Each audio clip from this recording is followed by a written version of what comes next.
गाय नमो विद्रागाय नमो अरिहंताणं नमो अरिहंताणं नमो सिद्धाणं नमो सिद्धाणं नमो आयरियाणं नमो आयरियाणं नमो वज्रायाणं नमो वज्रायाणं नमो लोय सवसाहुणं नमो लोये सव्वसाहुणं ऐसो पंचनमुक्कारो ऐसो पंच नमोकारो सर्वपावपणासनो सव्वपावपणासनो मंगलाणं च सौवेसिं मंगलाणं जड सव्वेसिं पडमं हवै मंगलम् पडवम हय मंगलम।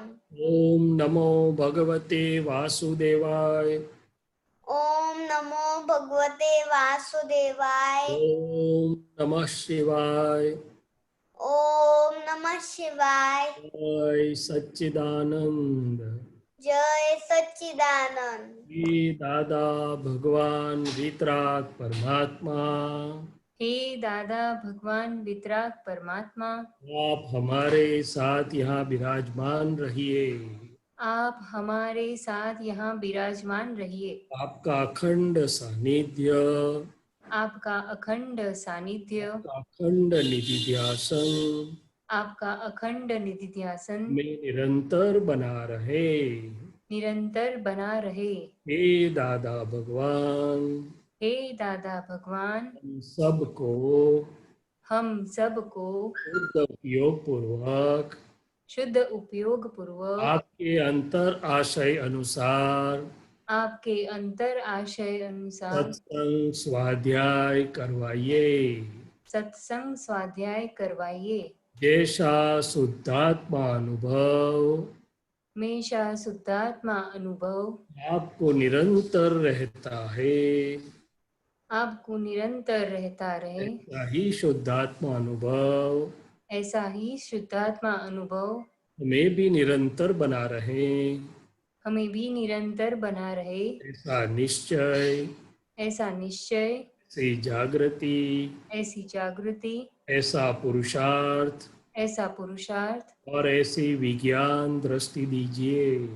और ऐसी विज्ञान दृष्टि दीजिए। मैं शुद्धात्मा हूँ, मैं शुद्ध आत्मा हूँ, मैं विशुद्धात्मा हूँ, मैं विशुद्ध आत्मा मैं हूँ, परम ज्योति स्वरूप सिद्ध भगवान हूँ, मैं परम ज्योति स्वरूप शुद्ध भगवान हूँ, मैं विज्ञान स्वरूप हूँ, मैं विज्ञान स्वरूप हूँ, मैं केवल ज्ञान स्वरूप हूँ।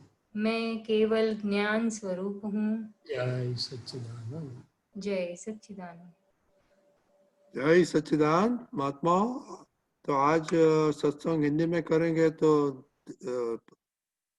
शैलेश आनंद जी, फर्स्ट हाँ क्वेश्चन अपना मुकेश भाई का है। जी। जय बोलिए मुकेश भाई। सच्चिदानंद। हाँ जी, जय सच्चिदानंद। एक क्वेश्चन હતો આપણે एक क्वेश्चन है वाणी का जो 5th कलम आती है और व्यवस्थित का जो तीसरी आज्ञा है, दोनों बीच में आती है। तो जो जो कनु दादाजी ने पहले कहा था कि जो क्रक्स जैसी है दोनों, तो उस पे थोड़ा फोड़ पाड़िए ना, कैसे क्रक्स के हाउ कैसे why are they considered crucial. वाणी और व्यवस्थित दोनों का पूछ रहे हैं ना हाँ जी जी। तो वाणी की जब बात करते हैं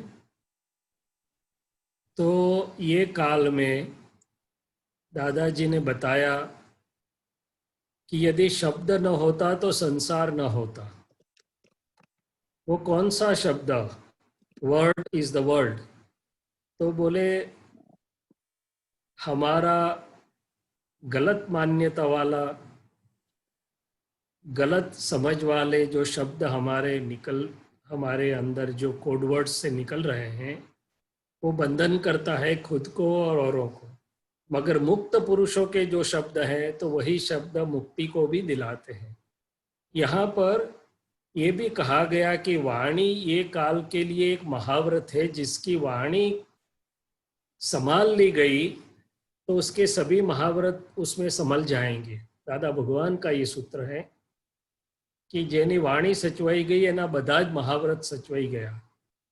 क्योंकि हम सबको अनुभव है कि बाकी की सब चीज तो ये काल में इतनी हमें परेशान नहीं करती, मगर ये वाणी ऐसे निकल जाती है तो खुद को भी पीड़ाकारक या डिस्टर्ब करती है, औरों को भी डिस्टर्ब करती है, और सभी फाइलों में समभाव से निपटारा करने में यदि वाणी का हम ध्यान रख लें तो वो सहायक हो जाएगी समभाव से निपटारे में। और वाणी संभली नहीं गई तो कितना भी अच्छा करते हुए भी फाइल खड़ी रह जाएगी या खड़ी हो जाएगी। तो इसीलिए ये जो वाणी है और फिर तो उसका पूरा विज्ञान है। तो ये काल में ये नामधारी फाइल एक और अन्य फाइलों का जो भी बंधन या उस संभाव से निपटारा करना है जिससे हम बंधे हुए, उसमें एक वाणी मुख्य चीज है। फिर उसका पूरा विज्ञान है कि भाई वाणी कैसे निकलती है, उसके पीछे जो कोडवर्ड्स है, हमारे हेतु है, अंतराशय है, और ये सब के पीछे पूरा चारित्र बल है। कविराज ने बहुत अच्छा लिखा जो पद है ना, कंठे बिराजो है दादा उचरा वो सवड़ी भाषा, तो उसमें है कि संचारे निकड़ेली वाचा चारित्र बड़नी ओळख। ये अंदर चारित्र बल मैंने रिलेटिव चारित्र बल और रियल के साथ का अनुसंधान, जागृति सब कुछ है उसमें, पुरुषार्थ भी है। तो उसका पूरा फोटो वाणी से निकलता है। और यदि कोई जागृत है तो वाणी के सामने वाले के दो शब्द पर से पूरा चारित्र बल का उसको पता भी चल जाता है कि कौन से लेवल पर कहाँ से कैसे ये आ रहा है। तो वाणी पूरे अंतस्करण का सम टोटल चारित्र बल का वो वाणी के स्वरूप में बाहर आता है। और ये वाणी इतनी अन्योन्य असर करने वाली है, पहले तो खुद को ही असर करती है, फिर औरों को भी असर करती है, और औरों की हमको भी असर करती है। इसीलिए इसके ऊपर क्रक्स मैंने ये व्यवहार का पूरा आधार बताया गया है ये काल में। और मैं तो शुद्धात्मा हूँ प्रतीति से और लक्ष्य से, मगर ये जो नामधारी की फाइलों का संभाव से निपटारा करके मुक्त होना है तो उसमें एक वाणी मुख्य चीज है। और इसीलिए दादा भगवान ने हमें 5वीं कलम दी कि हे दादा भगवान, मुझे कोई भी देहधारी जीवात्मा के साथ कठोर या तंत युक्त भाषा न बोली जाए। कठोर मैंने उसके हृदय को ठेस पहुंचे भी दुख पहुंचे ऐसी भाषा न बोली जाए, तंतीली भाषा न बोली जाए। तंत युक्त मैंने पीछे कुछ बनाव घटना घटी है, कुछ हुआ है, उसके असर के साथ ही जब वाणी निकलती है तब ये तंत युक्त बोली जाती है। तो हम लोग बोलते हैं कि भाई मैं तो सच्चा बोलता हूँ, सही बोलता हूँ, मैं तो गलत नहीं बोल रहा हूँ। सही बात तो करनी ही चाहिए ना, करनी चाहिए, मगर कठोर या तंत्र युक्त नहीं, मगर मृदु रुजु भाषा में करनी चाहिए। तो इसलिए शक्ति मांगते हैं। और दादाजी ने बताया कि हित मीत प्रिय और सत्य, जब 4 गुण वाली वाणी होती है, सामने वाले को हितकारी होती है। शॉर्ट में मीत 2 शब्द से काम चले तो 12 ना बोले। हम तो करते ही रहते कि सामने वाले के ब्रेन में पूरा अंदर घुस जाना चाहिए इसको। फिर प्रिय लगनी चाहिए उसको और सत्य होनी चाहिए। तो ये व्यवहार के लिए ये वाणी एक मुख्य बताया। और तीर्थंकर की वाणी के, ज्ञानी की वाणी के जो कोडवर्ड्स होते हैं उसमें 2 प्रधान चीज है। एक कि किसी भी जीव को दुख तो ना ही पहुंचे मगर प्रमाण न डुबाया जाए, उसका व्यू पॉइंट भी क्रॉस ना हो, डुबाया ना जाए, और सबका कल्याण हो, सबको सुख और शांति मिले, सबका आत्म कल्याण हो। ये 2 कोडवर्ड से उनकी वाणी अत्यंत सुंदर मधुर होती है, कान हृदय को शाता देने वाली होती है और छुड़वाने वाली होती है। तो ये हुआ वाणी का एक संक्षिप्त में क्रक्स या तो पिवट या आधार क्यों बताया गया है। और जैसे अंतस्करण में शुद्धि होती चली जाएगी, वाणी अपने आप शुद्ध होती चली जाएगी, अभिप्राय सब मुक्त होते चली जाएगी। दूसरी ओर आपने पूछा व्यवस्थित शक्ति का, तो व्यवस्थित शक्ति दादाजी की कई अवतारों की, दादाजी ने बताया कि हमने 20 अवतार से हम इसकी खोज के पीछे थे, और तीर्थंकर में के दिल में था मगर बाहर नहीं आया कभी भी। तो ये व्यवस्थित मैं कर रहा हूँ कि कैसे हो रहा है, वो दो मुख्य पजल थे। मैं कौन हूँ वो पजल था, और कर कौन रहा है वो भी पजल था। क्योंकि ये कौन कर रहा है, कैसे हो रहा है, जहाँ तक मेरी समझ में नहीं आता है, मेरा कर्तापन का अहम नहीं जाएगा और वहां तक कर्म बीज भी उड़ेगा नहीं, कर्म का बंधन होता ही रहेगा, क्योंकि वो अहंकार के आधार पर है। तो दादाजी ने बताया कि 20 अवतार से हम ये व्यवस्थित की शोध में थे, और अक्रम हमें मिला, हम पुण्यशाली हो गए, पूरा प्रयोग मिला। उसके दो मुख्य आधार है, एक मैं निश्चय निर्णय से शुद्धात्मा हूं, और दूसरी बाजू व्यवस्थित शक्ति करता है। यदि व्यवस्थित शक्ति का ज्ञान खुला न हुआ होता तो मैं शुद्धात्मा हूँ अकर्ता हूँ वो मेरा टिक नहीं पाता, क्योंकि मैं शुद्धात्मा हूँ और कर भी रहा हूँ, और शुद्धात्मा दोनों चीज का मेल नहीं जमता था। तो मगर व्यवस्थित की आज्ञा हमें कुछ हद तक समझ में आई कृपा से, कि चीज हो जाने के बाद जब हम डिस्टर्ब होते हैं तब तो तुरंत हाजिर होता है कि भाई व्यवस्थित है, चलो जो हुआ वो व्यवस्थित।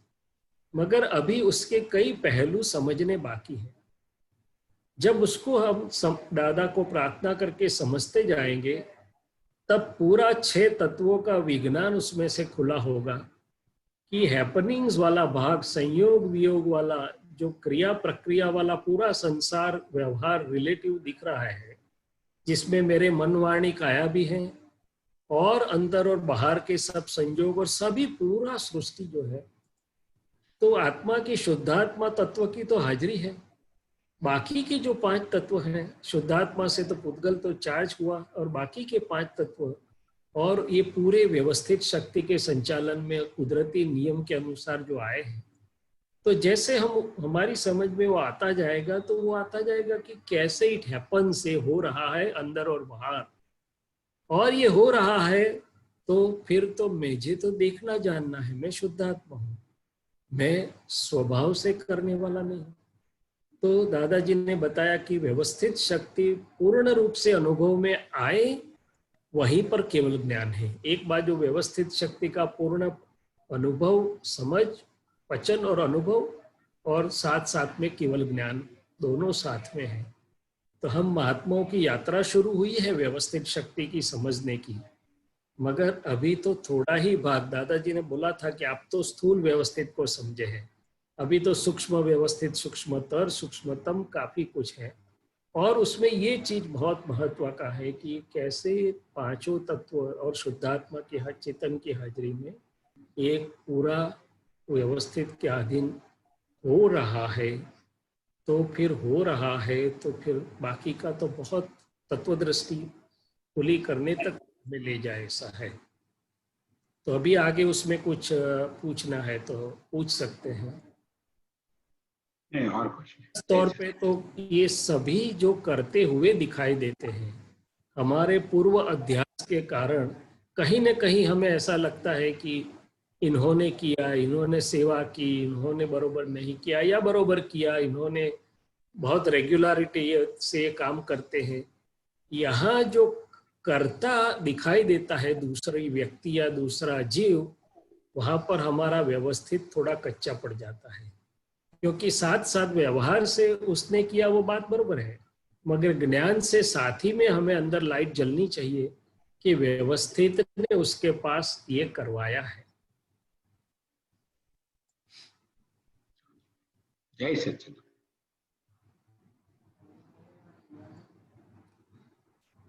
और प्रयोग के स्वरूप में लेना है मुकेश भाई, तो पीछे जाके हमें देखना चाहिए कि ये व्यवहार के 2, 4, 5 संयोग या जो भी संयोग बने, उसमें हमें व्यवस्थित कितना हाजिर रहा, कितना नहीं रहा, और वो भी सामने वाले के बारे में व्यवस्थित हाजिर रहा, उन व्यवस्थित ने करवाया कि नहीं रहा।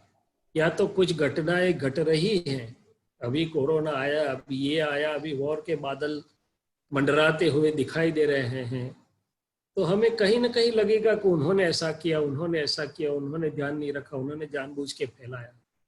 मगर वितराग भगवंत जब बैठे बैठे देख रहे हैं, तो वितराग भगवंतों को ये 6 तत्वों का सम्मेलन, विसर्जन और कुदरती रचना व्यवस्थित के अलावा कुछ नहीं दिखता। बट हम जब जो हो रहा है, कोई भी प्रसंग या घटना बन रही है, उस टाइम तो हम व्यवस्थित नहीं बोल सकते ना, उसके बाद ही। उसके बाद की बात है। और ये जो मैं बात कर रहा हूँ, जहां हम दूर से देख रहे हैं, हम इन्वॉल्व नहीं है। अभी हम कितने ओपिनियंस देते हैं, न्यूज़पेपर पढ़ते पढ़ते, न्यूज़ देखते देखते भी हम कितना अंदर से व्यवस्थित भूल जाते हैं, उसकी बात कर रहा हूँ। तो जब घटना इन्वॉल्वमेंट है वहां तो हमें अब पहले कोशिश करनी है। Do your best according to your abilities, care, caution and understanding. पर जहां हमारा कुछ लेना देना नहीं, डायरेक्ट इन्वॉल्वमेंट नहीं, वहां भी हम व्यवस्थित भूल के कितनी सारी चीज कहाँ कहाँ चले जाते हैं। पर शैलेजा जी, जब ये प्रसंग हो रहा है हमारे साथ, जब हम इन्वॉल्व है, उस टाइम हम कैसे रहे? क्योंकि व्यवस्थित ज्ञान तो हम को बाद में, उस टाइम तो हमें व्यवहार करना है जो भी प्रसंग है उसमें, तो उस टाइम हम ये व्यवस्थित ज्ञान कैसे रखें? 2 प्रकार से रखना है। मुझे शैलेश के लिए, मैंने फाइल 1 के लिए उसको बोलना है कि आप पूरी इस कालजी से रिलेटिव रियल शुद्धात्मा देख के फाइल का संभाव से निपटारा आपकी जितनी भी बेस्ट ऑफ बेस्ट आप कर सकते हैं, शैलेश आप करिए। उस साथ साथ में मुझे शैलेश को ये भी जागृत करना है कि बाकी के जितने भी अंदर इन्वॉल्व हैं, तो रिलेटिव रियल शुद्धात्मा भी हैं और व्यवस्थित शक्ति ने ये संजोग इकट्ठे किए, व्यवस्थित शक्ति ये फाइल को लेके आई है, व्यवस्थित शक्ति ये फाइलों को ये करवा रही है। तो 2 चीज होगी कि शैलेश उसका श्रेष्ठ प्रयत्न करेगा, मगर शैलेश किसी को उसके लिए रिस्पॉन्सिबल नहीं ठहराएगा कि इनके कारण ऐसा हुआ, इनके कारण हुआ, इनके कारण हुआ। Because of and due to निकल जाएगा, because of and due to निकल जाएगा। तो औरों को दोषित या कर्ता न देखते हुए सिर्फ फाइल 1 पर फोकस रहेगा कि भाई शैलेश क्या श्रेष्ठ कर सकता है और वो उसको करना है। जैसे दादाजी ने बताया कि कांच का प्याला गिरने लगा तो शैलेश को बचाना है, वो बचाएगा। मगर बाकी के जो दूसरे जितने भी अंदर हैं प्रसंग में या घटना में, वहां हाजिर रहेगा कि ये रिलेटिव और रियल शुद्धात्मा है, तो इमोशनल नहीं होगा, इम्पेशेंट नहीं होगा, किसी के प्रति उंगली मन से भी नहीं जाएगी और खुद का श्रेष्ठ प्रयत्न फाइल 1 का हो जाएगा और बाद में देखेगा कि व्यवस्थित क्या हुआ। बहुत इंपॉर्टेंट साइंस है, मगर हम प्रसंग में अप्लाई जल्दी नहीं करते, या तो थोड़ा ही करते हैं, पूरा नहीं करते समग्रतया। जय सच्चिदानंद। जय सच्चिदानंद। जय सच्चिदानंद। हेमा बहन।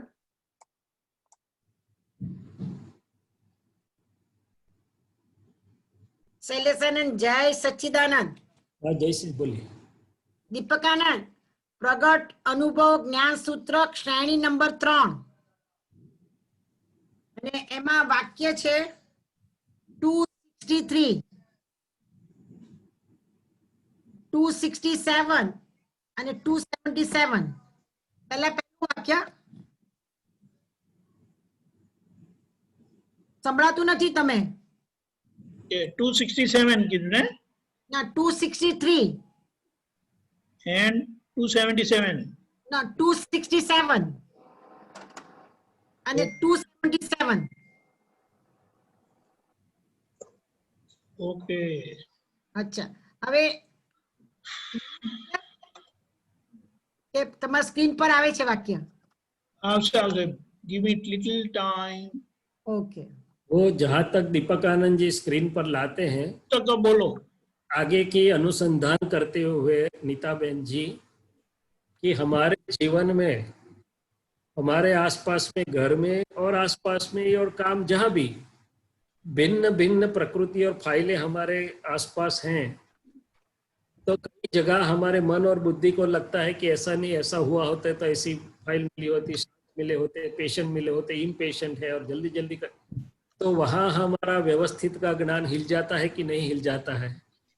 हाँ, व्यवस्थित का ज्ञान यदि स्थिर है तो व्यवस्थित इसलिए हमारे आसपास ये भिन्न भिन्न प्रकृति लाया है, इसको शालिग्राम करना है। क्या करना है?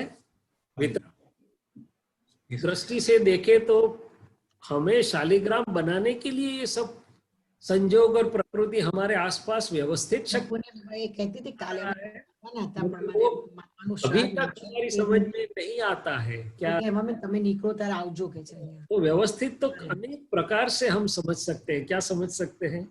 जहाँ कुछ भी समाधान दिखाता है मन और बुद्धि, कुछ भी फरियाद दिखाती है, कुछ भी पॉइंट आउट करती है, પાછળ કહેતા હતા આવજો ને व्यवस्थित की समझ कच्ची पड़ी है, हिल गई है। व्यवस्थित समझे तो असमाधान रहता ही नहीं है, कोई क्वेश्चन क्वेरी रहती नहीं है, कोई फिंगर पॉइंटिंग रहता नहीं है। मगर वो लाभ उठाता है कि वो ये प्रकृति आई तो मुझे लाभ है। चलो आ गया 163 लो। No no 263 2 Okay. Small mistake.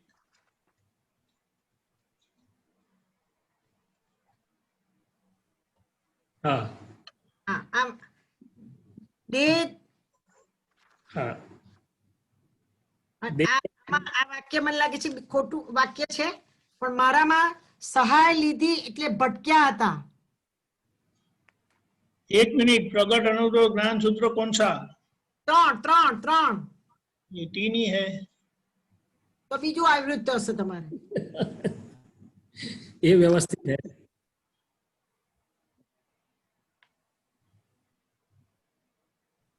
क्या है क्या? 263 વાક્ય છે સહાય લીધી એટલે ભટક્યા હતા મહાવીર સહાય ન લે પોતે પોતાની સહાય પોતાનો આધાર જ જે કાંઈ લેવાપણું હતું અને દેવાપણું આપીને છૂટી ગયા इसका तो हम कुछ नहीं कर सकते। चलो कोई बात नहीं, हम सीधे उन्होंने जो बोला उसके ऊपर से बात कर ले। हाँ હા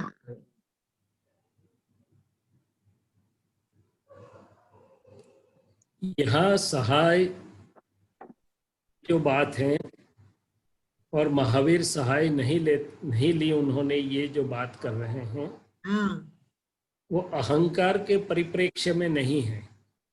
અચ્છા कोई सहाय नहीं लेनी है, वो भी एक अहंकार है। जब हम व्यवहार से समझते हैं तो ये सहाय किसकी बात करते हैं? तो बोले वर्धमान स्वामी व्यवस्थित में वो तो तप में रखते थे, अब हमें व्यवस्थित मिला, वो तो टेस्टिंग में रखते थे कि भाई वर्धमान स्वामी को क्या संयोग मिल रहे हैं और मैं शुद्धात्मा स्वरूप में ही रहूंगा। तो शुद्धात्मा स्वरूप में मैं और वर्धमान खुले आकाश के नीचे जो 12.5 साल जो भी उनको संयोग प्राप्त हुए, तो वर्धमान के शाता अशाता को के लिए भी सहाय और न ली, या तो खुद का शुद्धात्मा में से बाहर नहीं निकले कि इतने कड़े संयोग तो मैं नहीं, मैं शुद्धात्मा हूँ, निरालंब ऐसा शुद्धात्मा हूँ, और वर्धमान को व्यवस्थित के अधीन टेस्ट में रख दिया था। तो यहाँ हम हमारे परिप्रेक्ष्य में देखें तो शैलेश को थोड़ा हिलने वाले संयोग आए, शाता अशाता वाले आए, तो शैलेश को तो व्यवस्थित में सहाय जिसको जो निमित्त नैमित्तिक मिलनी होगी, मगर मैं हिल जाता हूँ, मैं कितना ढूंढने में लग जाता हूँ कि भाई कहाँ से हेल्प मिलेगी, कौन हेल्प करेगा, कौन सॉल्यूशन लाएगा, कौन हल्का करेगा, उसमें मेरा शुद्धात्मा उपयोग चला जाता है। हाँ दादाजी ने एक वाक्य बताया था, दादा भगवान ने, कि इतने सारे संयोग में कितने उपायों में आप रहोगे, उपयोग में आ जाओ, उपाय में नहीं उपयोग में आ जाओ। क्या करो?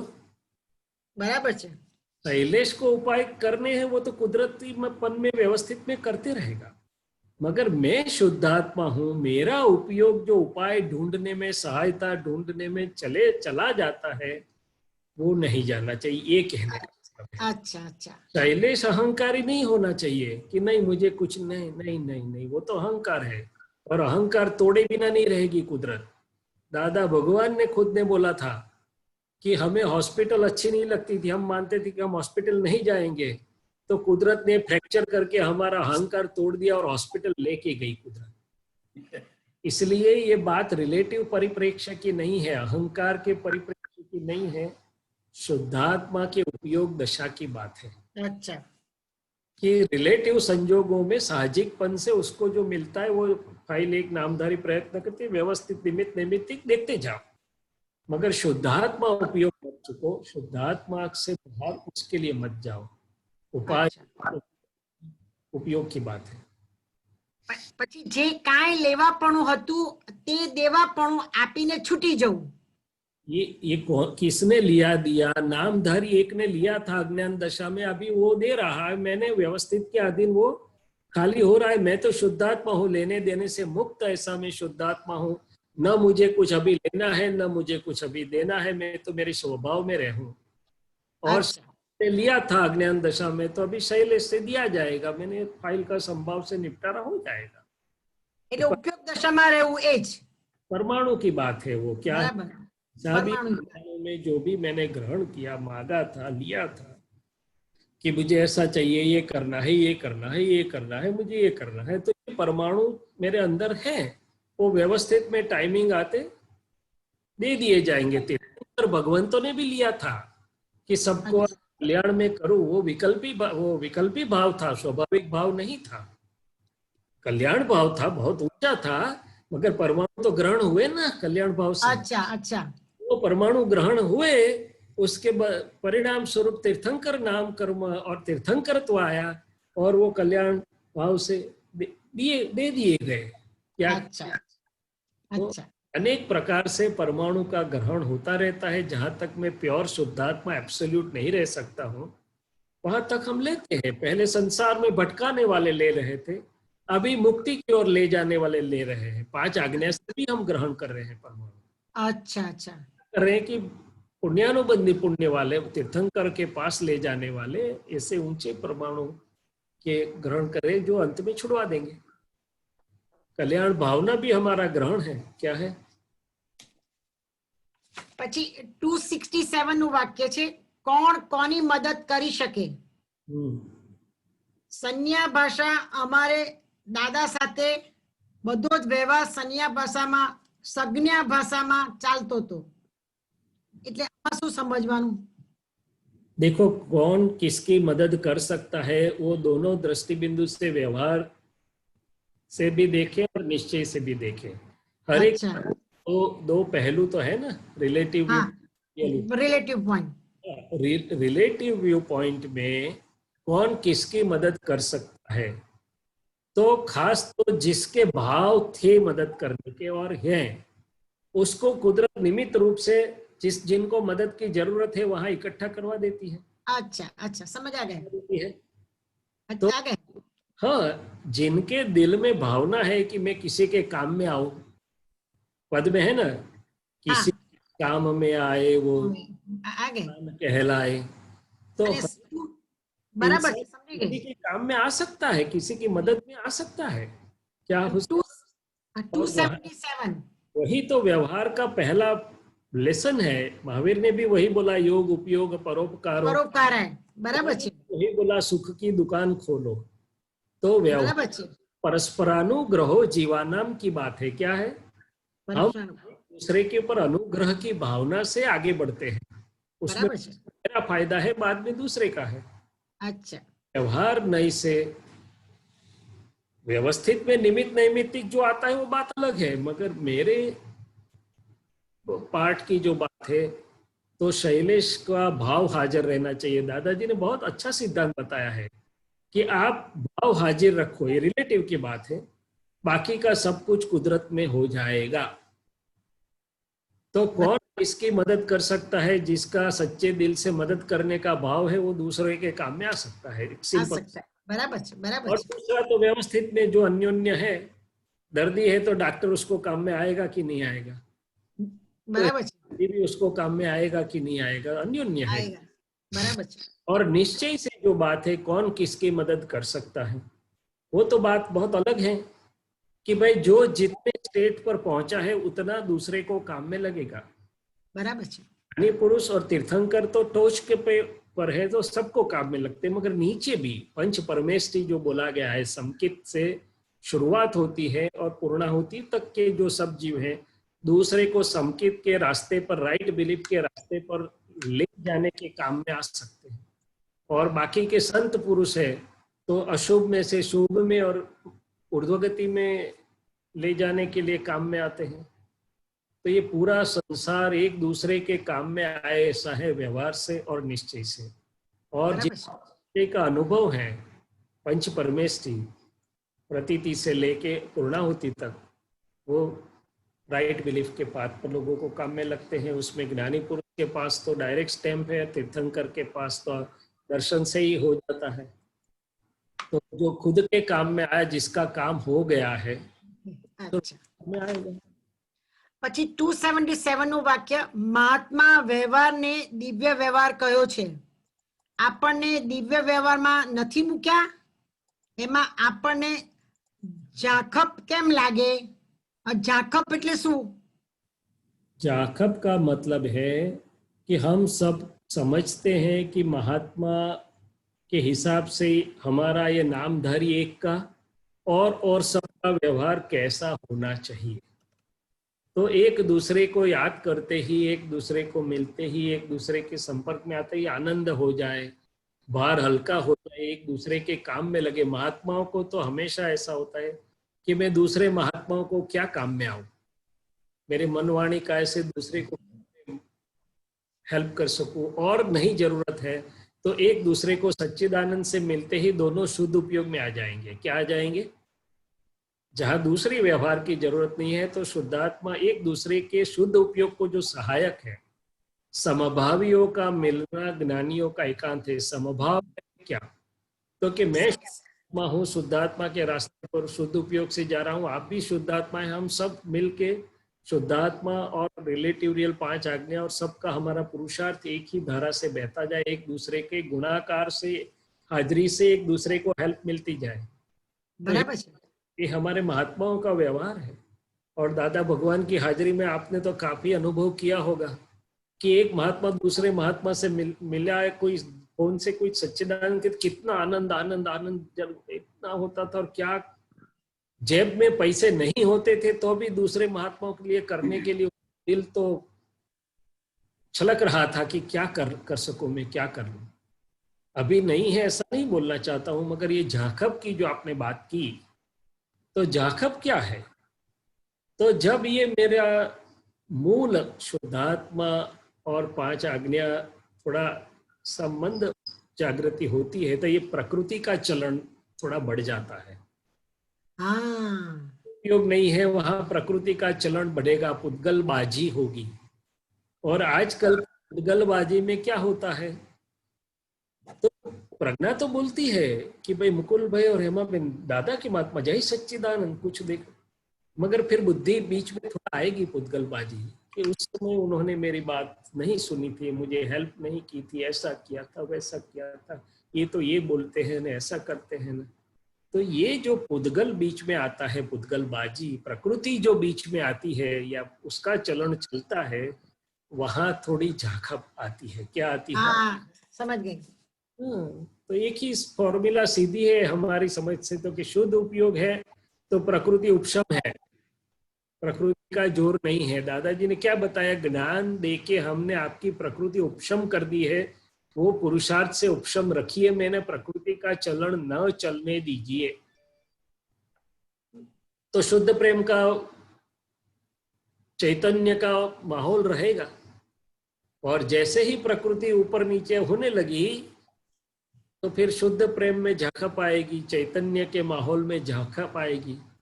तो महात्मा को सत्संग के दौरान तो शुद्ध उपयोग और प्रार्थना और कृपा इतनी अच्छी रहती है कि किसी की प्रकृति खड़ी नहीं होती और सबको अभेदता, शुद्ध प्रेम, दादाई वातावरण सबका अनुभव होता है। मगर सत्संग खत्म हो गया और फिर बीच में टाइम मिल गया और एक दूसरे से कुछ बात करने लगे, यदि उपयोग नहीं होगा तो वो गाड़ी दूसरी पटरी पर चली जाती है। क्या बराबर? ये झाखप है और कुछ नहीं है। जय सच्चिदानंद, जय सच्चिदानंद। दीपकानंद जय सच्चिदानंद। ये किताब है तो बताओ जरा मुझे कि लिखा हुआ है। ओके ठीक है। तीजू पुस्तक हाँ ठीक है कोई प्रॉब्लम. જય આવુંથી સચ્ચિદાનંદ. તમને કહું, પહેલી વાર છપાયું તે પુસ્તક. No problem. જય સચ્ચિદાનંદ. કીર્તિબેન. જય સચ્ચિદાનંદ, શૈલેષાનંદજી, દીપકાનંદજી. જય આ સચ્ચિદાનંદ. ક્વેશ્ચન છે, ગુજરાતીમાં બોલું છું. ઓક્ટોબર 2019 નું અક્રમ વિજ્ઞાન છે. સહજ ક્ષમા એ મારો ક્વેશ્ચન છે. ક્ષમા નામનો આત્માનો ગુણ જ નથી ને કરુણા એ આત્માનો ગુણ નથી, પણ કરુણા એ છેલ્લામાં છેલ્લો ભાવ છે અને ક્ષમા તો નીચેની સ્થિતિમાં. એને સહજ ક્ષમા કે છે, એટલે મને ખબર નહીં કે સહજ ક્ષમા કોણ આપે અને કેવી રીતના થાય, આમાં સમજ નહીં પડી. ठीक है, अच्छा है. तो दोनों चीज लेते हैं कि सहज, क्षमा, करुणा और आत्मा के गुण, 3 चीज की बात होगी. सहज क्षमा, हाँ हाँ ये नामधारी शैलेश को रोज और जीवन के दौरान कितने ही व्यवहार सामने आते हैं. जिनका नाम लो, घर का, काम की जगह पर, महात्माओं का, सबका, मित्रों का, जिसका भी नाम, और वो व्यवहार जो सामने आते हैं वो शैलेश अपने चश्मे में से देखता है. सामने वाले का तो भाव भी अच्छा होता है कई बार, मगर शैलेश की बुद्धि उसको कुछ टेढ़ा करके दिखाती है कि उसका बराबर नहीं है. मैंने तो हमेशा अच्छा किया था, फिर भी वो अब मेरे से अच्छे ढंग से नहीं बोले. उनका रिस्पॉन्स थोड़ा कोल्ड था, वार्म नहीं था, कुछ ना कुछ दिखाता है. वो जो अंदर जाता है, फिर मैं उनको जल्दी भूल नहीं पाता हूँ कि उन्होंने मेरे साथ ऐसा किया, वैसा किया, वैसा किया. राइट. और वो बोझ मेरा बढ़ता है, शैलेश का, उनका तो नहीं भी बढ़े, जिनके बारे में मैंने ऐसी नोंद की है. तो यहाँ मैं काफी चीज अप्लाई करता हूँ कि भाई रिलेटिव रियल शुद्धात्मा देखा नहीं, व्यवस्थित करता है, वो करता नहीं है, आपका हिसाब है, फाइल का संभाव से निकाल करना है, कहीं ना कहीं करता हूँ. फिर भी कई बार अंतस्करण का ताला खुलता नहीं है. मैंने अंतस्करण को बिल्कुल छोड़ नहीं, मुक्त नहीं हो जाता उससे. तो ज्ञानी के दिल में कैसा है कि उनको ये पहले तो कोई दिखाई ही नहीं देता, दोषी करता ही नहीं दिखाई देता है, इसलिए क्षमा करने की जरूरत ही नहीं पड़ती है. किसी को करता देखूं तो क्षमा करने की बात आए ना, कि किसी की गलती मेरे चश्मे में से दिखाई दी, गलत चश्मे से, तभी क्षमा करने की बात आई ना. तो उनका ही नहीं है. पहली चीज तो कोई दोषित ही नहीं दिखाई देता है. दूसरी चीज कि क्षमा करना वो भी निचली कक्षा का इसलिए बताया गया है कि महावीर स्वामी को जब कान में लगे कीले तो उन्होंने क्षमा करनी पड़ी थी? नहीं, उनके ज्ञान में दिखाई दिया कि तो आगे की हमारी परमाणु का हिसाब गलती थी, उसका परिणाम है. वो दोषित ही नहीं दिखाई दिया. सचमुच में यदि मेरी समझ में ज्ञान हाजिर रहता है तो सब शैलेश को ही स्पर्शना है पुद्गल की, उसमें कोई है ही नहीं दूसरा रिस्पॉन्सिबल, तो क्षमा करने की जरूरत ही कहाँ पड़े. ये तो शैलेश को भार बढ़ा कि इसने मेरे साथ ऐसा किया, तब क्षमा करने की बात आई ना. हाँ. ये तो समझू तो किसी गलती ही मेरी है, भुगतू इसके भूल, कोई है ही नहीं रिस्पॉन्सिबल सामने, तो फिर क्षमा करने का सवाल ही कहाँ उठा. अपने आप वो तो निराकरण ज्ञान से फिर भी आगे चले, उससे भी आगे चले, तो वो जब पूरा प्रकाश अंतस्करण की शुद्धि का ऐसा होता है, तब सहज रूप से किसी ने अपमान किया, विराधना की, ये किया, वो किया, जगत के सब लोग बोले कि आपने तो कुछ गलत नहीं किया, मगर फिर भी उन्होंने, फॉर एग्जाम्पल गौशालक ने महावीर के साथ किया, तो पूरी दुनिया बोलेगी कि भाई महावीर का तो कोई कसूर नहीं है, तो गौशालक ने ऐसा क्यों किया? वहां पर महावीर की सहज क्षमा थी, ऐसा हम मानते हैं, या तो ऐसा हम वर्णन करते हैं. मगर महावीर तो अपने स्वभाव में थे, उनको तो क्षमा ना क्षमा शुद्धात्मा का चेतन का स्वभाव ही नहीं है। वो तो पुद्गल ही देख रहे थे, गौशालक का भी पुद्गल और महावीर का वर्धमान का भी पुद्गल, और पुद्गल की स्पर्शना व्यवस्थित के अलावा उनके ज्ञान में कुछ होता ही नहीं है। और फिर आशीर्वाद देते हैं तो वहां हम बोलते हैं कि सहज क्षमा। मैंने वो बहुत ऊंची दशा की बात है कि कोई ने कैसा भी आपके साथ किया, मगर जब आपका बारी आई तो आपके चित्त में वो कुछ भी नहीं है, और आप जो करना चाहिए वो ही करुणा से कर रहे हैं। वो रिएक्शनरी या याद रख के नहीं कर रहे हैं, मगर आपके स्वभावगत करुणा से जो हो रहा है। करुणा आत्मा का मूल गुण नहीं है, मगर आत्मस्थिति इतनी ऊंची पहुंच गई, खुद का आनंद और वो इतना है कि उसके परिणाम स्वरूप जो निकटवर्ती पुद्गल है, फाइल 1 का अंतस्करण है, वो भी इतना शुद्ध और विशुद्ध है कि उसमें वात्सल्य भाव, शुद्ध प्रेम और करुणा का स्रोत बहता रहता है सभी जीवों के प्रति, कि भाई ये कब छूटेगा। ये आज पुद्गल की आटी में आके, पुद्गल की वो द्रव्य कर्म की चश्मे में से ये कर रहा है, या इससे हो रहा है, कर नहीं रहा, हो रहा है, उसमें से वो छूटे तो अच्छा है, वो शुद्धात्मा हो जाए, उसका खुद का मिले तो अच्छा है। वो कारुण्य भाव है। क्या है? तो ये क्षमा, सहज क्षमा, मैंने आपकी पुत्रवधू, आपके कुछ भी उससे हो जाए तो हिसाब तो आपका है, वो तो सब बात सही है, खरे सचमुच तो क्षमा करने की जरूरत ही नहीं पड़नी चाहिए।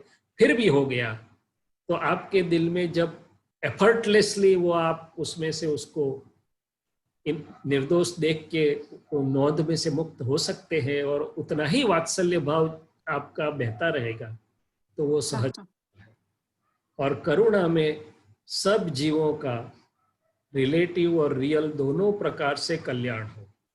उसने शैलेश के साथ कैसा किया है वो उसका वो रिलेशन नहीं है, इररिस्पेक्टिव ऑफ, सबका रिलेटिव और रियल सब प्रकार से कल्याण हो। यहाँ तो क्या होता है, मैं खुद की बात करता हूँ, बहुत टेढ़ा चलता है, टेढ़ा तो नहीं होता है, मगर शैलेश के साथ यदि टेढ़ा हिसाब है, मानता नहीं, उसकी चलाता, ये कर, तो शैलेश को अंदर में ऐसा होता है, कोई बात नहीं, कुदरत सबक सिखाएगी। पहले तो शैलेश सबक सिखाने का सोचता है, फिर थक जाता है कि जाने दो यार, इसमें मैं तो मुझे डिस्टर्बेंस हो रहा है, फिर बोलते कुदरत सबक सिखाएगी। ये कुदरत सबक सिखाए की वाली बात है, वो सहज समाज के साथ मेल नहीं खाता है। क्यों? ने अंदर रखा है, क्या रखा है कि कोई बात नहीं, कुदरत में पकड़ा जाएगा। अलग कुदरत में पकड़ा जाएगा, मगर तू अभी पकड़ा गया उसकी बात करना। तो सहज क्षमा वाले को ये कुछ नहीं होता है। क्या होता है? कारुण्य वाले को ये कुछ नहीं होता है। गौशालक ने इतना सारा किया, फिर भी महावीर ने आशीर्वाद दिया कि कोई बात नहीं, आशीर्वाद देता हूं, आप छूट, भले इसके हिसाब से आपका परिभ्रमण लंबा हुआ, मगर अंत में आप छूट जाओगे, मोक्ष में जाओगे। अच्छा, तो सभी में ऐसा समझे कि पहली 3 आज्ञा रिलेटिव, रियल અને વ્યવસ્થિત શક્તિ આપણે અપ્લાય કરીએ તો ઇઝ ઇટ સમથિંગ નજીકમાં મારામાં થઈ શકે? चारों, 3 नहीं, चारों। 4, ओके। भाव बिना संभाव तो कहाँ से क्षमा और कारुण्यता आएगी? ફરી બોલશો? સમજાયું નહીં, ફરી બોલશો પ્લીઝ। चारों आज्ञा चौथी जो आज्ञा है समभाव, बराबर। समभाव नहीं रहेगा। जैसे पार्श्व का उदाहरण है कि एक बहुत हेल्प करता है और एक बहुत हैरान करता है। यदि दोनों के प्रति समभाव नहीं होता तो क्षमा और कारुण्यता आती कहाँ से? ओके, समभाव बहुत इंपॉर्टेंट है। हाँ, अनुकूल, प्रतिकूल, आपको मदद कर रहा है, आपको परेशान कर रहा है, आपकी प्रशंसा कर रहा है, आपकी क्रिटिसिज्म कर रहा है, आपका मान रहा है, आपका नहीं मान रहा है, जो भी हिसाब है, मगर जब समभाव आएगा, और समभाव वितरागता का द्वार है, क्योंकि वो वितराग बना के ज्ञान दिखाएगा कि ये दोनों ड्युअलिटी वाला द्वंद्वात्मक जो व्यवहार है वो मेरी थोड़ी अधूरी समझ के कारण है। जब समझ परिपक्व होगी, कोई ड्युअलिटी है ही नहीं, द्वंद्व ही नहीं है। वितरागों को द्वंद्व होते ही नहीं है, हाँ हाँ ड्युअलिटी नहीं है, तब जाके समभाव पूरा होता है। क्या होता है? संभाव पूरा। और ये सहज क्षमा जैसे जो भी समझते हो तो परिणाम है, कारुण्यता करुणा भी परिणाम है। हाँ, 4 आज्ञा की परिपूर्णता का परिणाम है। बराबर है। जय सच्चिदानंद।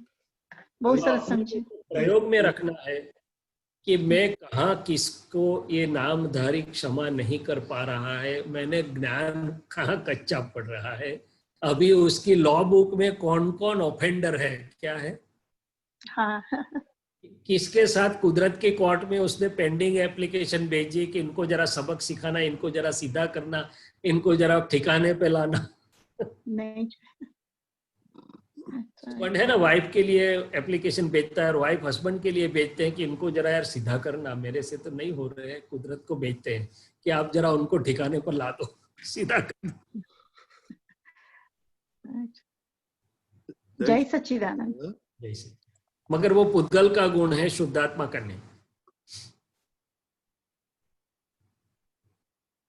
विधि।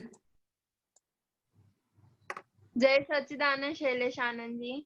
जय सच्चिदानंद। मेरा प्रश्न ये है कि हम सब ऐसा बोलते हैं कि हमें प्रेजेंट में रहना चाहिए, पास्ट का सोचना नहीं चाहिए और फ्यूचर का भी सोचना नहीं चाहिए। तो मतलब मेरे से ऐसा कुछ होता नहीं, मैं पास्ट का भी बहुत सोचती हूँ, फ्यूचर का भी बहुत सोचती हूँ। देखो, वाक्य इतना ही है, वर्तमान में रहो, पास्ट का मत सोचो और फ्यूचर का मत सोचो। ये वाक्य मेरे हिसाब से ज्ञानी का वाक्य नहीं है। नहीं मतलब मैं तो ऐसे ही बोल रही हूँ कि मैं पास्ट, इसीलिए मैंने पकड़ा। हाँ ज्ञानी का वाक्य क्या है, वो थर्मोमीटर। इसलिए मुझे लगता है कि विज्ञान है, ज्ञानी के शब्द को यथार्थ रूप से रखो और फिर हम समझे। तो सोचने का स्वभाव मन का है, तो मन पास्ट में भी जा सकता है, फ्यूचर में भी जा सकता है कि कल क्या करना है, हफ्ते के बाद क्या करता है, कोरोना में जरा फ्लाइट बाइट रेगुलर चालू हो जाएगी, बाद में क्या करेंगे, 2 महीने पहले फ्लाइट की टिकट 3 महीने पहले लेनी पड़ती है, वो जो भी होगा। मगर वर्तमान में रहने का मतलब है मैं शुद्धात्मा हूं तो मुझे वर्तमान में रहना है। तो माइंड जो सोचता है, अंतस्करण में जो चलता है, उसे मैं देखता रहूं, वो वर्तमान है। 1987 की दादाजी के सत्संग की जो लास्ट 27 कैसेट्स हैं, बहुत अच्छे कुछ पॉइंट्स उसमें निकले हैं।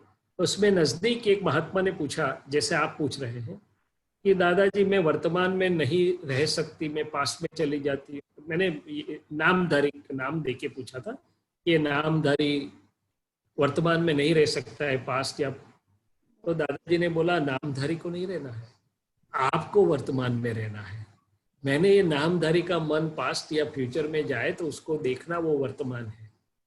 तो आप देखते रहोगे तो अपने आप वो जागृति प्रेजेंट मोमेंट में आ जाएगी। और सोचना तो मन का स्वभाव तो जो है, फिर हाँ मन से बात कर सकते हैं, हम मन को बोल सकते हैं कि भाई जो गया वो तो व्यवस्थित है, हुआ सो ही करेक्ट है, हुआ सो ही न्याय है, व्यवस्थित हो गया है, अभी आप क्यों पकड़े बैठे हो, व्यवस्थित हुआ वो व्यवस्थित है। और फिर बहुत दिखाता है तो भी हम बोल सकते हैं कि भाई थोड़ा देख लीजिए, दादाजी ने फॉर्मूला दिया था कि उसको सोचने इतना देना कि वमड़ में न चढ़ाए, विचार इतना करवाना कि वमड़े ना चढ़ावे। वो जब कंफ्यूज करने लगे, गुमरी लेने लगे, तो उसको रोक देने का कि भाई व्यवस्थित में होगा वो होगा, सामान्य तौर से देख लो, बाकी व्यवस्थित को देखो क्या होता है। तो वर्तमान में रहना वो हमारा धर्म है। उपयोग से, शुद्धात्मा उपयोग से हम वर्तमान में रह सकते हैं। ये मन की बात नहीं है, अंतस्करण की बात नहीं है। अंतस्करण मैंने मन की, खास तो चित्त में शुद्धात्मा हो तो वो शुद्ध चित्त है जी। मतलब दूसरी चीज कि कई बार पास्ट में क्यों जाता है अंतस्करण, तो इसलिए जाता है कि कुछ हुआ है जहां मैंने ज्ञान अप्लाई नहीं किया है, तो वो प्रसंग मेरे को यहाँ चित्त में चोट के रूप में हाजिर है, या वो प्रसंग या व्यक्ति का मैंने प्रतिक्रमण नहीं किया है, इसलिए वो याद आ रहा है। इसलिए बोला है कि स्मृति वो राग और द्वेष के अधीन है, वो बोलती है wash me out, wash me out. तो यदि पास्ट जो घटना हुई है उसमें बार बार ले जाता है व्यवस्थित समझाने के बावजूद भी, तो हमें समझना है कि वहां मुझे कुछ ज्ञान से उसको देखने का बाकी रह गया है, कुछ प्रतिक्रमण का भाग बाकी रह गया है, कुछ चोट रह गई है, क्योंकि मैं उस वक्त शुद्ध उपयोग में ज्ञान में नहीं था। तो इस ऐसा करने से मैं पास्ट में से मुक्त हो जाऊंगा, ये वो गलतियों से, वो बोझ में से, चोट से मुक्त हो जाऊंगा। और व्यवस्थित तो कुदरत के हाथ में है ही। जी, दो चीजें, मतलब उस टाइम जो मन हमें बताता है पास्ट में चला जाता है, फ्यूचर का सोचना है, मतलब मन जो करता है उसे उनका करने देने का, हम तो हमारा जो काम करते हैं वही करने का। हाँ। और पास्ट में यदि वो दिखाता है कि इसने मेरे साथ 2 दिन पहले ऐसा बोल के गई थी, ये तो 4 दिन पहले ऐसा बोल गई, ऐसा कर गई, ऐसा कर गई, तो वहाँ उपयोग रिलेटिव रियल शुद्धात्मा व्यवस्थित करता है, वो नहीं है। प्रतिक्रमण वो सब करके साबुन से धो देने का, ताकि वो प्रसंग बार बार अपने चित्त में वापिस ना आए। हाँ, मैं जब पढ़ाई करने बैठती हूँ या फिर विधि करने ऐसे, तो फिर हम चित्त एक रहना चाहिए, वो नहीं रहता है, वहां चला जाता है। या मतलब क्या कर रहे होते हो, मतलब जहाँ पे भी हमारा मन बताता है ना कि ये जगह बहुत अच्छी है, यहाँ पे बहुत मजा आएगा, चलो चलते हैं, वो चला जाता है। वो चित्त की बात कर रहे हैं आप। वो चित्त की बात ऐसी है कि चित्त हमेशा सुख की खोज में है। जहां जहां उसने सुख लिया है वहां वहां वो भटकता रहता है। तो हफ्ते पहले आप कोई फ्रेंड की पार्टी में गए हैं, फिर अभी पुस्तक लेके बैठे हैं, तो वो पार्टी में चला जाएगा कि उस पार्टी में बहुत मजा आई थी। अब 4 दिन पहले आप कोई बड़े मॉल में गए होंगे, वहां सेल लगा होगा, तो आप पढ़ाई करने बैठे और सेल में चला जाएगा कि हाँ ड्रेस बहुत अच्छा था, लेने का बाकी रह गया, पापा जी हाँ बोले तो ले लूं, या तो जो भी। तो वहां चित्त चिपक गया। क्या हो गया? तो पूरा अलग विज्ञान है। हाँ।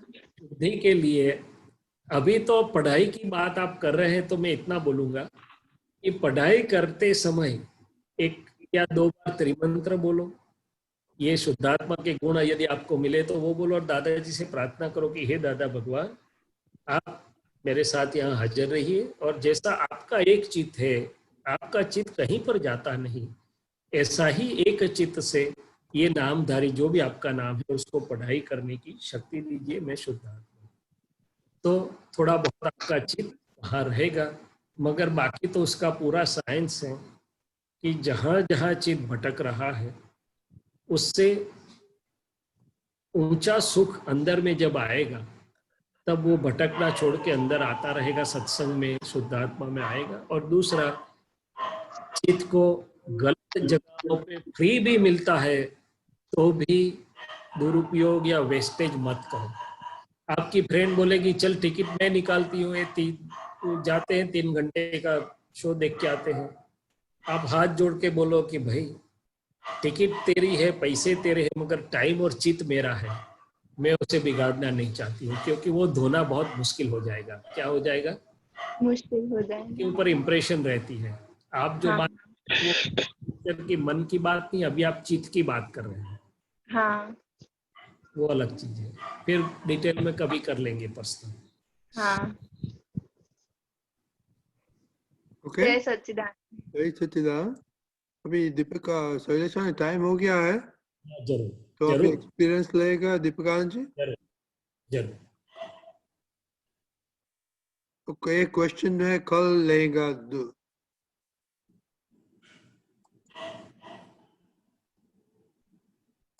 जय सच्चिदानंद। हमारे बीच में आज जो महात्मा आ रहे हैं, वे अच्छी पढ़ाई करके आए हैं। सारी दुनिया में वो कॉलेज से अगर कोई जाते हैं ना, तो जैसे वे अपनी कुमारी से बताते हैं कि जहाँ रेज्यूमी मांगते हैं ना, वहां मैं काम ही नहीं करता हूँ। पधारे सुरेश जी खरे। जय सच्चिदानंद। जय सच्चिदानंद। पधारे।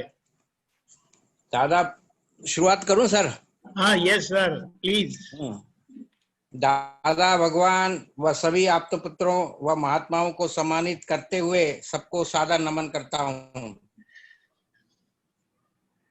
आदरणीय शैलेशानंद साहब को भी सादर नमन करता हूँ।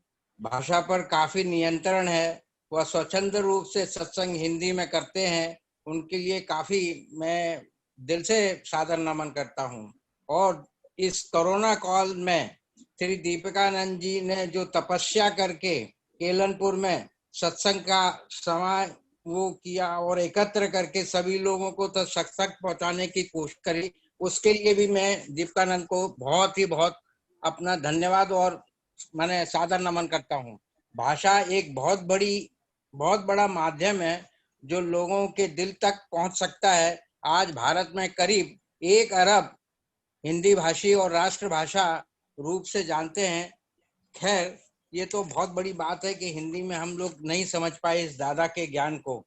मैं अपना थोड़ा बारे में बताता हूँ। मैं सुरेश खरे मध्य प्रदेश का रहने वाला, पढ़ाई बम्बई में यूडीसीटी से का स्टूडेंट था और ऑल ओवर पेंट्स में मैंने कंसल्टेंट रहा।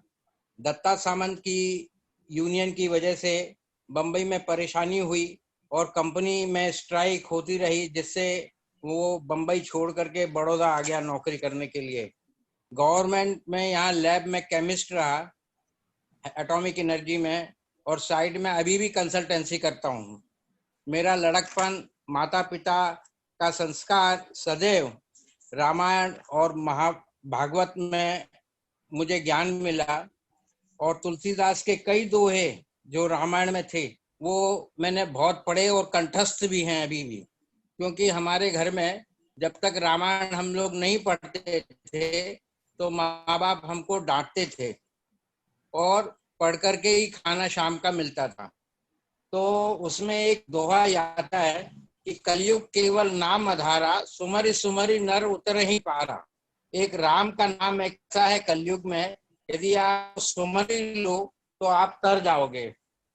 किंतु खैर मनुष्य योनि में जन्म मुझे मिला, वो ये मेरा बहुत ही बड़ा महत्वपूर्ण भाग्य का महत्व है, जो भगवान को भी मिलना इस मनुष्य योनि में मुश्किल है।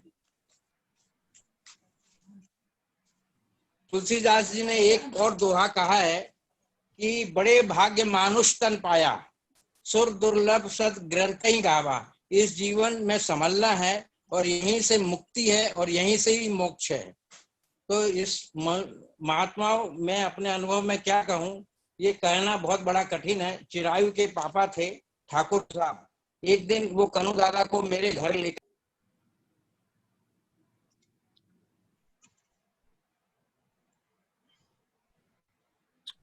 lost him.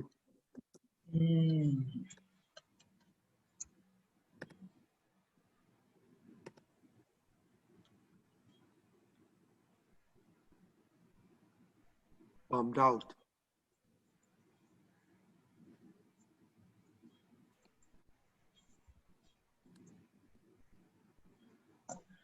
Let's wait, he will join back.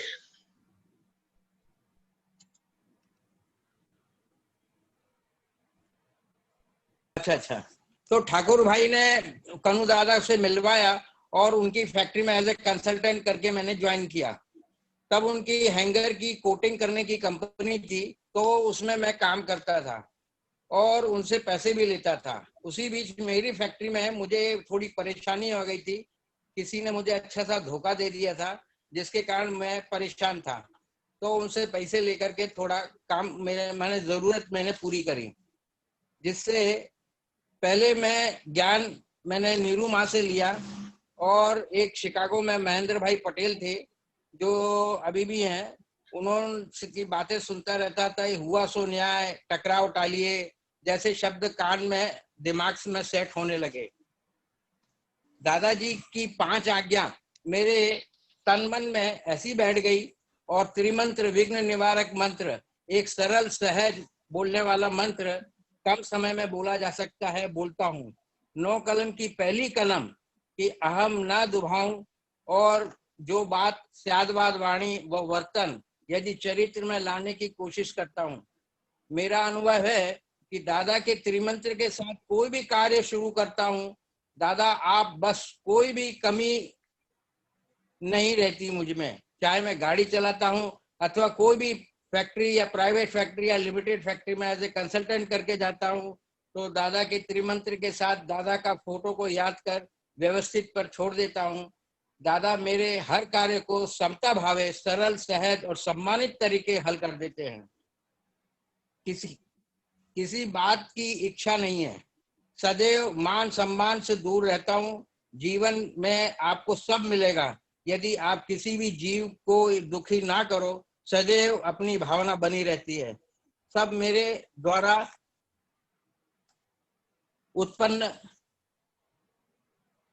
सब मेरे द्वारा प्रसन्न रहें, ऐसी सदैव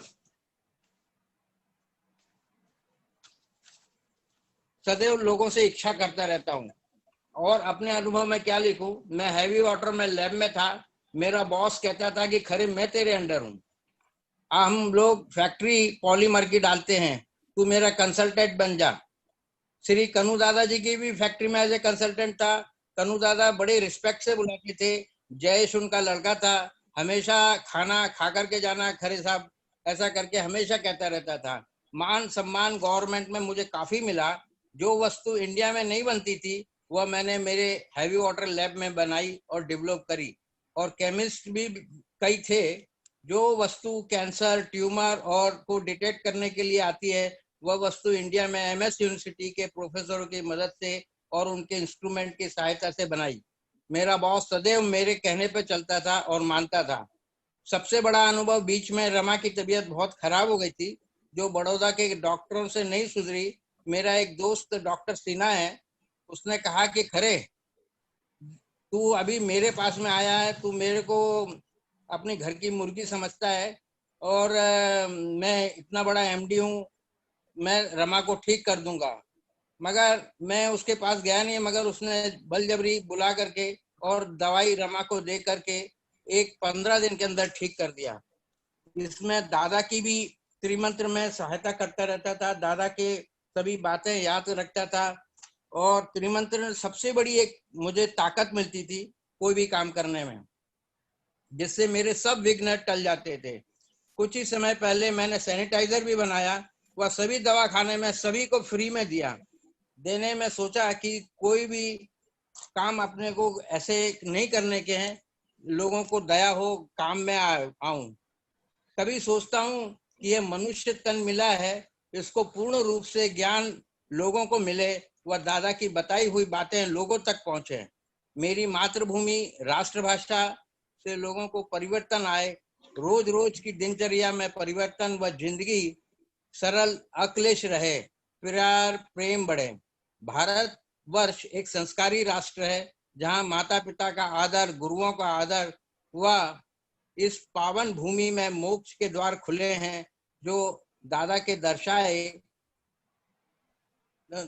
ने दर्शाए हैं। इस शरीर से 14 लोक के नायक बता चुके हैं कि दृष्टांत के जो वाक्य लोगों तक पहुंचे, दृष्टि लोगों में बदले, मैं सहायक बनूं, ऐसी आशा सदैव आदरणीय दीक्षित आप्त पुत्रों से मैं चाहता रहता हूं। आदरणीय आप्त पुत्र दादा के दीक्षित, दादा के व्यवहारों के जानकारी के अनुभव से परिपूर्ण है, दादा की हर वाणी से परिपूर्ण है। उनका सदुपयोग लोगों को पहुंचाने में काम करूं और उनमें मैं सहायता करूं, ऐसी मैं आशा करता रहता हूं।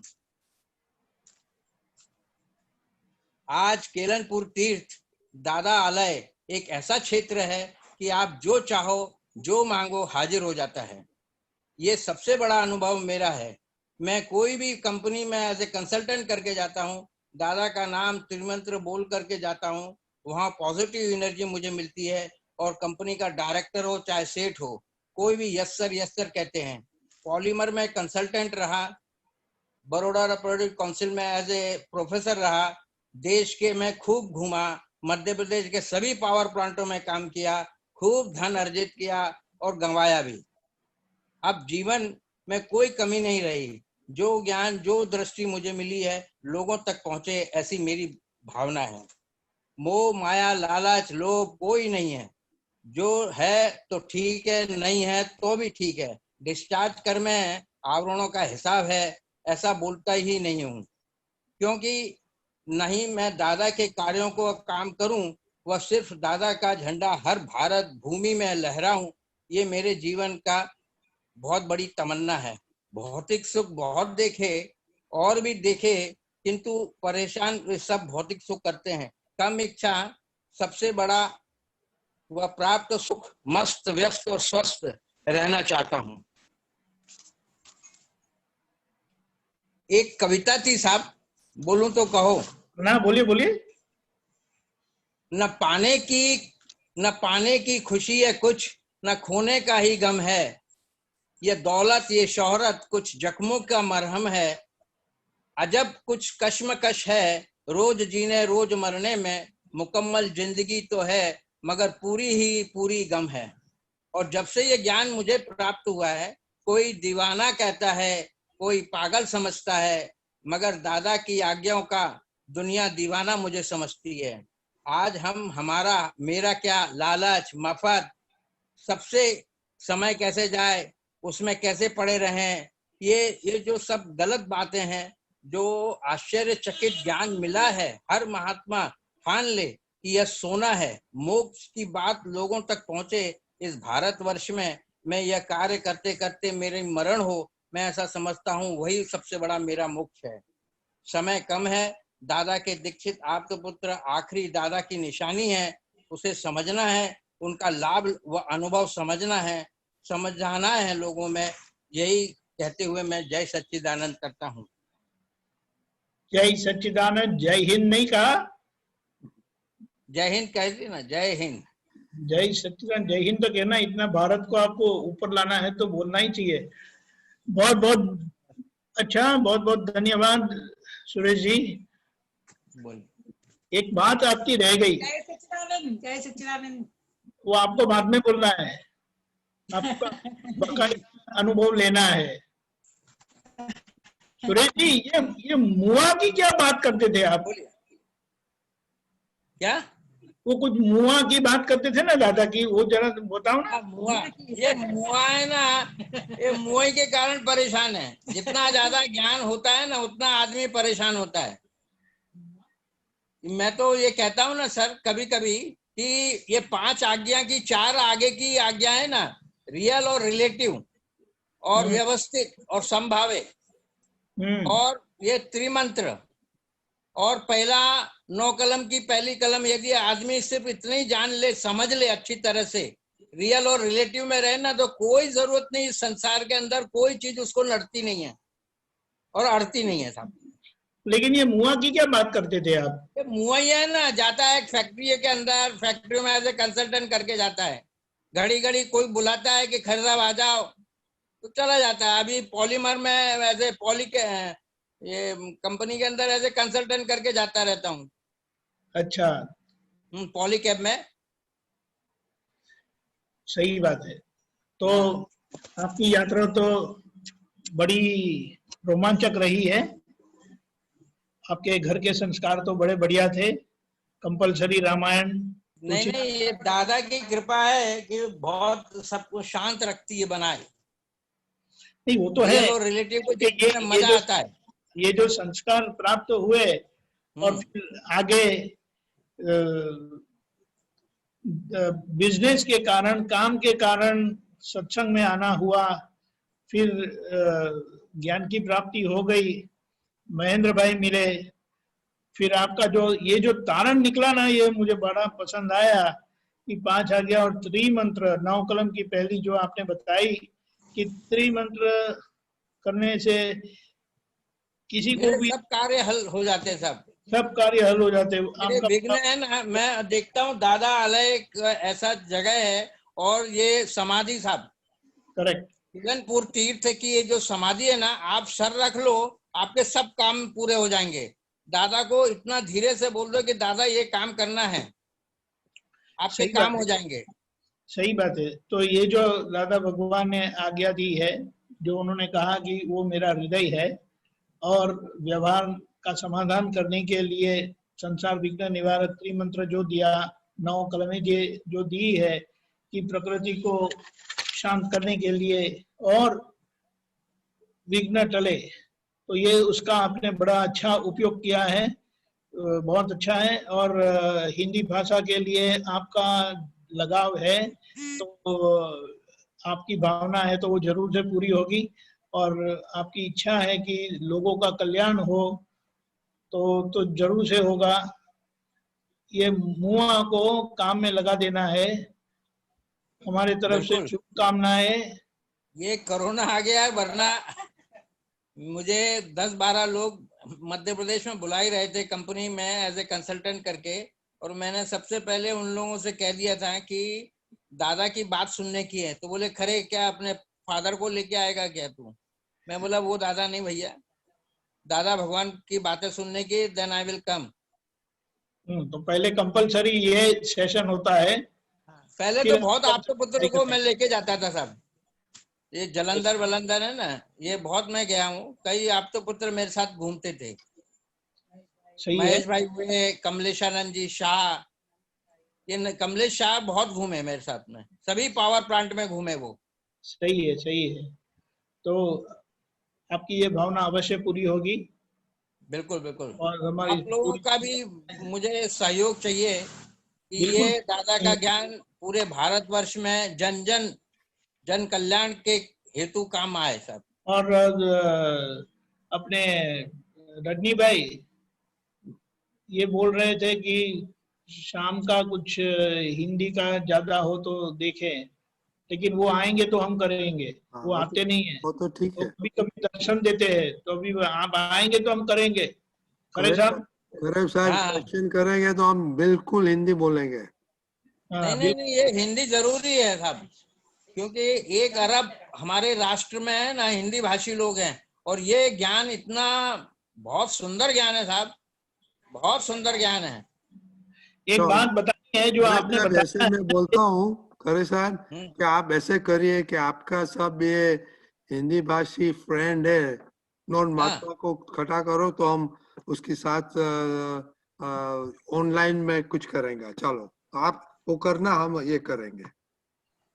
नहीं, मैं तो चाहता हूँ साहब, ये तिवारी हुए हमारे, मेरा बॉस जो था वो माथुर करके था, वो बोलता है कि अभी वो आया अमेरिका से, बोले खरे कब सत्संग करता है? तो मैं बोला भैया अभी नहीं, आजकल बंद है कोरोना की वजह से। अरे कोरोना की वजह से तो पूरा चालू है, आप भी क्या बात करते हैं। ये डॉक्टर साहब चलो आ जाते हैं, बोलो कहाँ से भी, उनको बोलो, पहले से बोल दिया तो पेशेंट को बाजू पर छोड़ के सत्संग करने के लिए रेडी है। इसके लिए तो अभी करे साहब आप ऑर्गेनाइज करो, बोलना हमको, तो हम आ जाएगा आप तो पुत्र के साथ। नहीं, ये ज्ञान हम लोगों को आगे बढ़ाना है कैसे भी करके, और दादा भगवान के दीक्षित आप तो पुत्र हैं, ये आखिरी निशानी है, उसका लाभ हम नहीं लेंगे तो हम खुद जिम्मेदार हैं, हर महात्मा जिम्मेदार है साहब। ठीक बात है, पर आप सब कौन, आप तो बड़ा आदमी है, सब बड़ा को खड़ा करो। छोटा आदमी का साहब इसमें है ही नहीं है, तो नहीं भावना है करो तो हम सब भावना है साहब। सुरेश जी आपने एक बड़ी अच्छी बात बताई, ये जो दोहराना चाहता हूँ। आपने कहा कि 5 आज्ञा, त्रिमंत्र, 9 कलम की पहली कलम, और किसी को भी दुख न हो, उससे आपको सुख तो मिलता ही है लेकिन मुक्ति की भी प्राप्ति होती है, ये दादा भगवान ने कहा, और इसको आपने बड़े अच्छे तरह से पकड़ा है। बहुत बहुत अच्छी बात है ये आप लोगों का, क्योंकि क्या इतना लंबा पढ़ने की वजह से यदि मैं त्रिमंत्री कर लेता हूँ ना साहब, कोई भी फैक्ट्री में जाता हूँ, चाहे उनका टेक्निकल डायरेक्टर हो, तो वो मेरी बात सुनने लग जाता है, मानने लग जाता है कि खरे यू आर राइट। क्या बात है, बहुत आज मैं 3 साल से पॉलीकैब में जा रहा हूँ, तो वहाँ के सब डायरेक्टर मुझे मानते हैं। Very good. तो ये बात करके हम यहाँ समापन करते हैं और आपका दिल से धन्यवाद करते हैं। आपने अपना अनुभव कहा और आपकी ये जो टेक्निकल दृष्टि है ना, तो उसका हम जरूर से उपयोग करेंगे और हमारा साथ आपके साथ है, कभी भी बुला लेना। डॉक्टर साहब रेडी है ना? डॉक्टर साहब रेडी है, कभी भी उनको पूरा पहले से बोलना पड़ता है, बस सामने से उनको तो मैं हमेशा धन्यवाद कहता हूँ साहब। सही है। जय सच्चिदानंद। जय सच्चिदानंद, जय सच्चिदानंद। सुरेश भाई बहुत अच्छा, बहुत बढ़िया।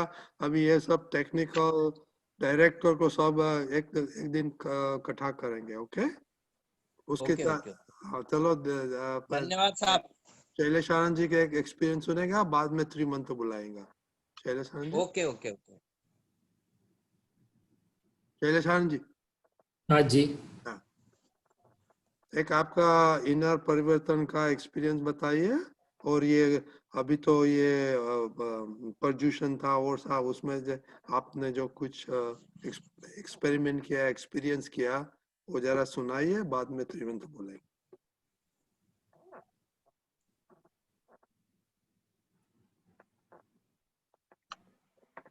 दादा भगवान को मिले तभी से बहुत बड़ा परिवर्तन उनकी कृपा से हो ही गया है और वो यात्रा चल ही रही है।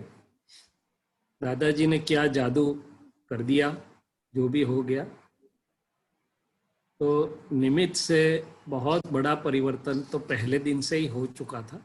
अभी आप पर्यूषण और सब जो बात कर रहे हैं, तो हमेशा दादा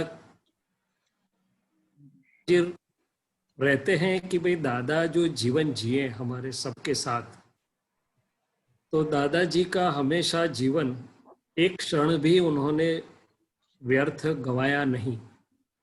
व्यवहार से और निश्चय से, निश्चय में निरंतर शुद्धात्मा का उनका जो हमने अनुभव किया, इतनी अद्भुत चित्त की दशा उनकी कि पीछे से दर्शन किए तो भी भूले नहीं। तो वो क्या था, तो बोले अपना वो खुद निरंतर ऐसी शुद्धात्मा दशा की अनुभव में, तप बोलो, अनुभव बोलो, और शुद्ध चित्त की दशा में रहते थे। तो उनकी आंख और उनकी वाणी और जो भी हमारा पूरा 10 साल मिले हमको, 11-10 साल से थोड़ा बहुत ज्यादा दादाजी के साथ मिले थे, तो हाजिर और हाजिर रहता है चित्त में कि भाई उसमें से 5% 10% भी हम होवे तो। और उसको लेके दादाजी भी व्यवहार में थे, व्यवहार उन्होंने छोड़ नहीं दिया था, पर व्यवहार में पूरे मुक्त थे। वो साइट पर भी जाते थे, 76 साल की फ्रैक्चर हुआ तब तक तो वो थोड़ा बहुत वहां भी जाते थे। तो दोनों का संतुलन और पूरा प्रयोग, तो दादाजी ने हमसे कई बात कही थी। उसमें दादाजी ने एक जो उनकी जो ये थी कि भाई हमारे सबके लिए इतनी विधि की, हमारे सबके लिए इतना टाइम और कृपा की, तो उनका ये अंतराशय था जो खरे जी आज ने भी बताया कि इतना अद्भुत एक वाक्य में पूरे वर्ल्ड को उजाला मिले, ऐसा जो विज्ञान खुला हुआ है, तो सबसे ये दुनिया में जाए, ताकि आने वाले 18,000 वर्ष तक, जहाँ तक महावीर भगवान का शासन है, ये वितराग उजाला दुनिया को मिले। उनका ये पूरा पुरुषार्थ बोलो, रिलेटिव की ज्ञानी पुरुष की बात करता हूँ, खुद तो शुद्धात्मा में थे, तो वो हमने बहुत नजदीक से देखा है, अनुभव किया है। तो अभी पर्यूषण बोलो, कुछ भी बोलो, हमारा यही रहता है कि प्रकृति जैसे मैंने बताया खड़ी होती है, उद्गत होता है, वो थोड़े बहुत आते हैं, मगर जैसे ही शुद्धात्मा में बैठते हैं, अकेले बैठते हैं, कुछ प्रयोग रखते हैं, तो अपने आप प्रयोग अंदर से आते रहते हैं कि भाई शैलेश की प्रकृति को पहचानना है, दूसरे की प्रकृति को प्रकृति की तरह से पहचानना है। ऐसे कई दर्शन के प्रयोग हैं जिससे मैं शुद्धात्मा रह सकूं और जहां जाऊं, दीपकानंद जी ने जो बताया ना, ये व्यवहार तो स्पेयर टाइम बिजनेस है, क्लिनिक तो दूसरा कोई काम नहीं होता इसलिए जाता हूँ, बाकी सत्संग होता है तो सब छूट जाता है, वो पहला आनंद देने वाली वो बात है, और वो जाऊंगा और जा भी रहा हूँ, और वही तो जीवन है। तो वो ये रिलेटिव और रियल की शुद्धिकरण का प्रयोग चलता रहता है। और जहाँ जाते हैं, जैसे खरे जी ने बताया, मुझे एक बात नहीं समझ में आती है हर एक महात्माओं से, भले महात्माओं को छूट है, कि आप दादाजी से व्यवहार का ही काम करवाते रहते हो। मेरी फैक्ट्री का काम हो गया, मैं जहाँ टेक्निकल डायरेक्टर ने सुन लिया, ये सुन लिया, वो सुन लिया, ये क्या बात है? वो तो ऐसे भी बाय प्रोडक्ट में मिलता है यार, क्यों ऐसा नहीं आप दादाजी से प्रार्थना करते हो कि भाई जहां जाता हूं उसके दिल में दादा की दो बात जाए और उसकी दृष्टि परिवर्तन हो कि उसका कल्याण हो, तो मैं मानूं कि दादा ने आपके थ्रू काम किया है। बाकी ये तो बाय प्रोडक्ट में मिल, दादा ने बताया संसार तो बाय प्रोडक्ट है। तो मैं तो ये प्रार्थना करता हूँ जहां भी जाता हूँ कि हे दादा भगवान, और सभी देवी देवताओं को भी प्रार्थना करता हूँ कि आप एक कल्याण यज्ञ में साथ में रहें, धर्म ध्वजा का लेके आप आगे चले और दादा आप चले, और जहां जाए उनके दिल में कुछ उनका परिवर्तन हो और उनको खुद का सुख मिले और वितराग मार्ग और वितराग उजाला सब में फैले। तो मेरा टेस्ट तो मैं ये रखता हूँ कि एक भी व्यक्ति को मिला, उसके दिल को यदि आनंद नहीं हुआ तो शायद मैं दादा के साथ नहीं हूं, या तो दादा ने मैंने मेरे साथ नहीं रखा। उसको आनंद होना ही है, उसका चित एक होना ही है। 1 घंटा मिलना चाहिए, बहुत हो गया, और 1 घंटा नहीं मिले तो भी चलता है। तो दादाजी का अनुभव मैंने वितराग दादा भगवान का, उनके ज्ञान का अंतर शुद्धिकरण में तो है ही है, अगर बाहर में इस तरीके से, और अफसोस भी है कि समय जा रहा है, क्या किया जाए ताकि ये चलते हुए सांस में पूरा पहुंचे।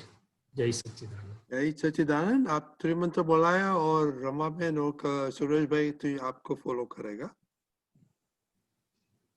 नमो वितरागाय, नमो वितरागाय, नमो वरिहंताणम, नमो अरिहंताणम, नमो सिद्धाणम, नमो सिद्धाणम, नमो आयरियाणम, नमो आयरियाणम, नमो वज्रायाणम, नमो वज्रायाणम, नमो लोए सव्वसाहुणम, नमो लोए सव्वसाहुणम, ऐसो पंचन मुक्कारो, ऐसो पंचन मुक्कारो, सव्वपावप्पणासनो, सव्वपावप्पणासनो, मंगलाणंच सव्वेसिम, मंगलाणं च सव्वेसिम, पद्मं हवै मंगलम। पर्वं हवै मंगलम। ओम नमो भगवते वासुदेवाय, ओम नमो भगवते वासुदेवाय, ओम नमः शिवाय, ओम नमः शिवाय। जय सच्चिदानंद, जय सच्चिदानंद, जय सच्चिदानंद। जय सच्चिदानंद।